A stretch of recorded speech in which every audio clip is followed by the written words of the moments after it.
Hi guys, so in this video I'm going to show you how to add some texture to your drawing of this piece of okra, which I think is like about the coolest thing in the world. It rattles. I had no idea that okra would do this, but if you leave them out, apparently they will turn into this really neat looking thing. So this has a lot of texture to it, texture being the surface quality of an object.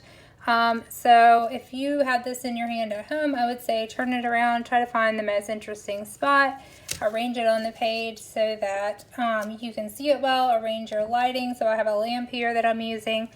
I'm standing above it. I think generally it works nicer if you are sitting down in front of the object, but that's how we're going to do this. So first things first, basic shape. So the basic shape here I have outlined. Now this, I don't have to keep this. I might decide I don't like it. When I did the basic shape, I was actually sitting in front of it, so my vantage point was a little different. But we're going to start with this. So once I get the basic shape on there, the first thing that I notice is like this negative space right in here. That's the empty space where we've got like kind of a gap where the husk or whatever is kind of pulling away from itself. So I have started to draw that here. So again, I'll probably just kind of reinforce that a little bit so you can sort of see it better. And I'm not trying to be really exact with this completely because really the object of this game is just simply to learn how to get some texture on your paper, not so much how to draw a piece of okra. So bear that in mind. All right. So I've kind of got a basic shape happening here. And you'll consider this a success if you get texture on your paper, not how well you draw the piece of okra. Okay, so forget about the actual form and pay more attention to the surface quality that you see here. So I've got some lines on the paper. Now let's see how I'm going to deal with the rest of it here. So I'm probably going to try to, once again, when we're dealing with texture, you're going to be mostly using value and line. And so you're going to need, obviously, your pencil. You're going to need a wooden pencil because you're going to need to do some shading. You're going to need an eraser. My favorite thing to use, of course, is this little mechanical, but if you've got a mechanical pencil, it's probably got a fairly small eraser on the top, or you can just use the side of one of your other erasers. You're going to want something to kind of smooth and blend. So Q-tip or cotton ball or tissue, any of that stuff can be good, very useful. So I think what I'm going to do is I'm going to put some value on my page to kind of indicate this part right here, and then I'm going to use my eraser to kind of pull this out and get this inside texture that we see happening here, and probably use my pencil point to kind of reinforce some of this kind of look where this is kind of pulled away from itself a little bit. And then let's pay special attention to this stem up here too. See how this looks kind of rough? So that's going to be a good opportunity for us to experiment a little bit with texture as well. So first things first, so to add some value, maybe I'll just turn my pencil on its side and very lightly, notice that I'm not leaving a lot of scribble marks. Don't put scribble marks on your paper to begin with because they're kind of hard to get rid of sometimes. So if you just don't put them there to begin with, it's a lot easier. All right, so that's pretty much all I need for that. Then maybe I'll come back in here.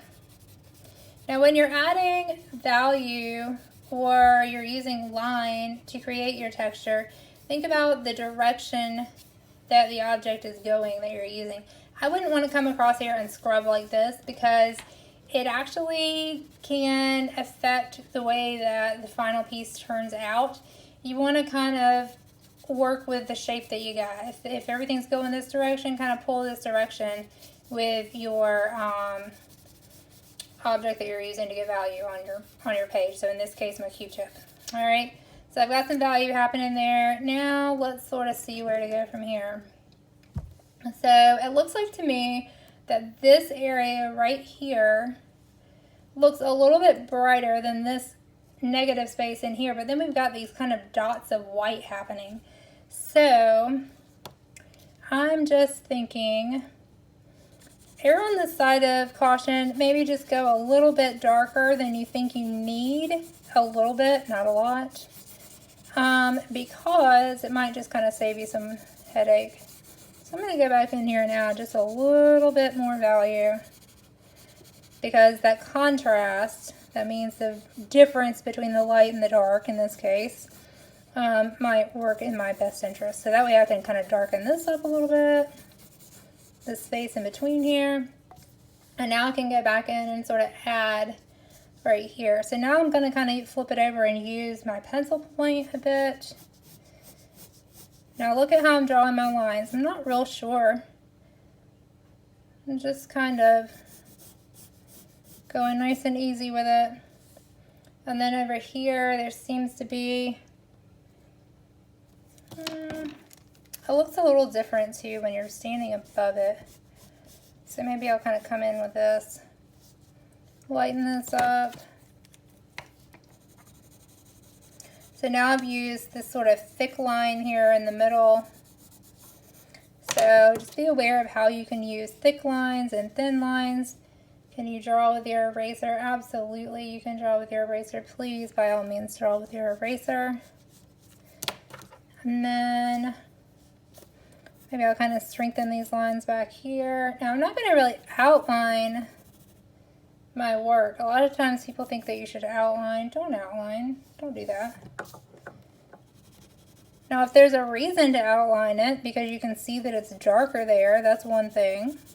So there may be some opportunity to do that. Look how bright this area right here is. It's almost brighter than that part maybe, but not as bright as that. So,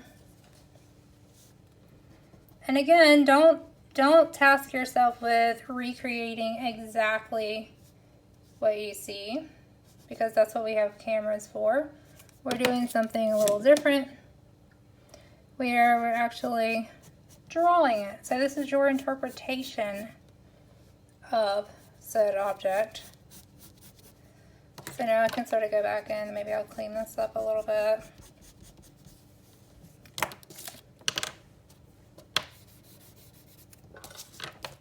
Now to really get this really nicely done, I would probably spend quite a decent amount of time going back and forth. You can see how I'll pick up my pencil for a while and I'll draw with that, and then I'll kind of get back and pick up my eraser and actually kind of draw with my eraser. So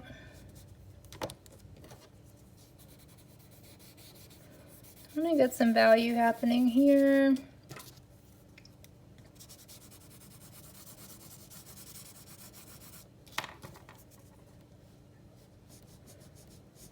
So sometimes you need to make a contrast in order to make something stand out, so you got to add some value to the stuff around it. So that's kind of what you see me doing.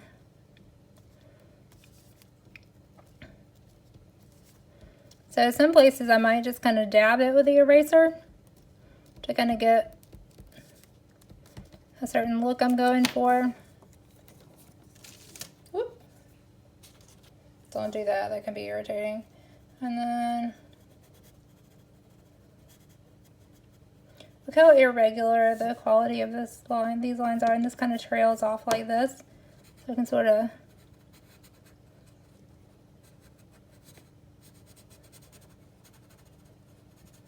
I'm seeing some shadow happening here as well, so I'm going to kind of include that because that's going to help define the edge a little bit actually, if I can put that shadow in.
And feel free to add in lines that you don't see. If you think it makes it look better, go for it.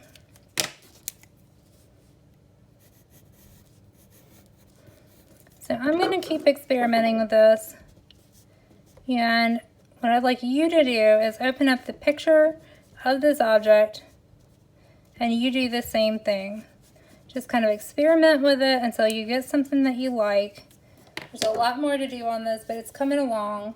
So just look for the surface quality of your object. So when it's kind of loose like this, just don't hesitate to turn your pencil on the side and make loose, unsure lines. Okay. When you see the shadow, go ahead and knock that in there. Just go ahead and put that in, because that is going to just give it a little bit more dimension, which you're probably going to like, and it's a good idea to kind of get in the habit of doing that.